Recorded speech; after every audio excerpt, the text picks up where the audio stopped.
जिस अग्नि को साक्षी मानकर साथ जीने और मरने का वचन लिया था, उसी पवित्र अग्नि को हम फिर जलाएंगे। सौंप देंगे अपने आप को उस आग में और साथ मिलकर जौहर करेंगे। जय हिंद। स्वागत है आप सभी का। फ्रेंड्स, जौहर प्रथा भारतीय इतिहास की सबसे खतरनाक प्रथा थी।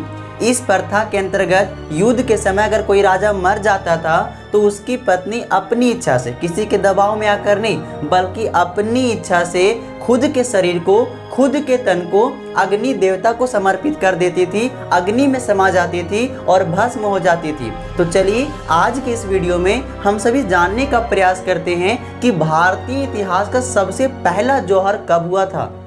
आप सभी को पता होगा 712 ईस्वी में भारत के सिंध पर मोहम्मद बिन कासिम के द्वारा आक्रमण किया गया था और वह आक्रमण भारत पर पहला मुस्लिम आक्रमण था। फ्रेंड्स, अगर अभी तक आपने भारत पर पहला मुस्लिम आक्रमण वाला वीडियो नहीं देखा है तो डिस्क्रिप्शन में मैंने लिंक दे दिया हूँ, आप सभी एक बार देख लीजिएगा जरूर। तो फ्रेंड्स, जब मोहम्मद बिन कासिम के द्वारा भारत के सिंध पर आक्रमण किया गया था ना, तो क्या हुआ था कि मोहम्मद बिन कासिम के द्वारा उस समय के जो राजा थे दाहिर सेन को धोखे से मार दिया गया था, उनकी हत्या कर दी गई थी।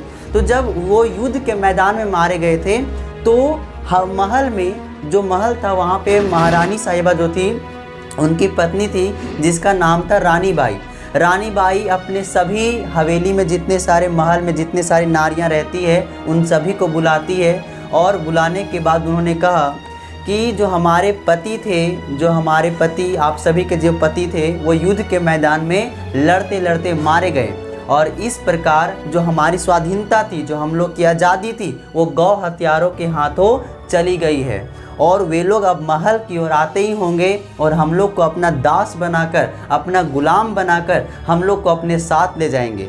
और हम सभी जो हैं एक वीर की पत्नियां हैं और हमें शोभा नहीं देता कि हमारे पति मर गए हैं तो हम लोग उनका दास बन जाए और वहीं जो हमारे पति हैं वह स्वर्ग में हमारा राह देखते होंगे, स्वर्ग में हमारा इंतजार कर रहे हैं। इसलिए मैं आप सभी से विनती करती हूँ, मैं आप सभी से नम्र निवेदन करती हूँ कि हम सभी एक अग्नि कुंड में खुद को सौंप कर हम सभी स्वर्ग में अपने पति के पास चले जाएंगे।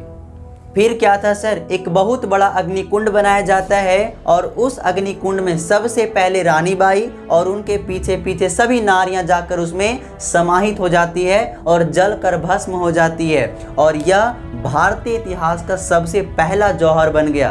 फ्रेंड्स, ये बात जो मैंने आपको बताई कोई मनगढ़ंत कहानियां नहीं थी, बल्कि चचनामा में इतिहासकार ने इसको बहुत ही विस्तार से लिखा है, जो कि मैंने आपको बहुत ही संक्षिप्त में बताया।